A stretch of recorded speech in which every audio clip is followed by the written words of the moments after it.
আমাদের খেয়াল করতে হবে। অনেকে বাসার থেকে হাইটে হাইটে যাইয়ে চেয়ারে যাই বসে নামাজ পড়ে, বাসার থেকে হাইটে হাইটে যাইয়ে চেয়ারে নামাজ পড়ে বসে, তাহলে কি হইল? শরীর খারাপ হইতে পারে, এই কারণে চেয়ারে নামাজ পড়তেছে বসে। অথচ বাসার থেকে হাইটে হাইটে অনেক দূর যাইয়ে মসজিদে নামাজ পড়তেছে, হাঁটতে সমস্যা নাই, কিন্তু চেয়ারে যাই নামাজ পড়তেছে। দেখেন এখানে উনি ফরজ তরফ করে ফেলল।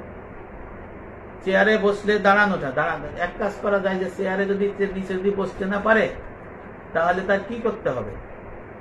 তার তাকবীরে তাহরিমা যেটা আল্লাহু আকবার, এটাই বলার সময় দাঁড়াইয়া বললে তারপরে সে যদি নিচে বসতে অসুবিধা হয় মহা ওজরে চেয়ারে বসতে পারে, তবে চেয়ারে না। নবী ইসলাম বলছেন দাঁড়াইয়া বসে শুয়ে। আপনি যদি বসে পারেন বসে পড়বেন, আর শুয়ে পড়া মানে আপনি না যাই জামাতে না যাই ভালো। অসুস্থ লোকের জন্য জামাত নাই, ঘরে পড়লেই জামাতে সব পাবেন। তারপরে মনের চাহিদা, মনের ইচ্ছার জন্য সে মসজিদে যায়, যাই চেয়ারম্যান হয়ে যায়, চেয়ারে বসে পড়ে, কিন্তু তার নামাজ হচ্ছে কি না এই বিষয়টা দেখতে হবে। যে অনেকে ছোট বিষয় নিয়ে নামাজে চেয়ারে যে বসে পড়ে, অথচ দেখেন আপনার ফরজ কতগুলো বাদ পড়তেছে। দাঁড়ানোটা বাদ পড়ে, রুকু করাটা বাদ পড়ে, সিজদা করাটা বাদ করে, দেখছেন কতগুলো বাদ পড়ে।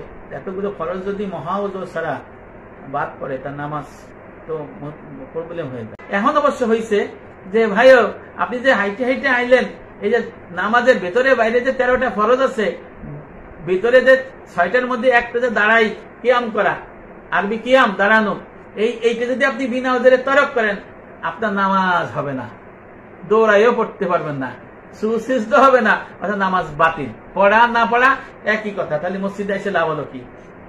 তা এই কথাটা সাহস করে বলতে হবে যে আপনি মসজিদে এসে নামাজ যদি চেয়ারে বসতে চান, যদি আপনার হাঁটুতে ব্যথা, ডাক্তার প্রেসক্রিপশন লিখে দিল, যদি মাটিতে বসে রয়েছেন সমস্যা, হ্যাঁ তাহলে কি করবেন? চেয়ারে আগে ছিল না, নতুন কয়েক বছর ধরে হয়েছে, আমি এখন কি বলবো বলেন?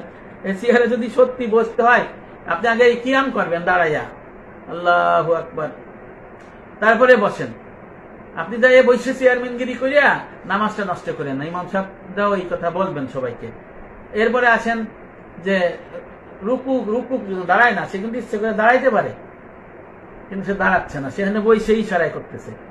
সিজদা দিতে পারতেছে না মাটিতে বসে, এরম করে আছে। যতই চেষ্টা করুক এরম করলে কি মাটি পাবে? পাবে না। ইশারা করে সিজদা দিতে হবে।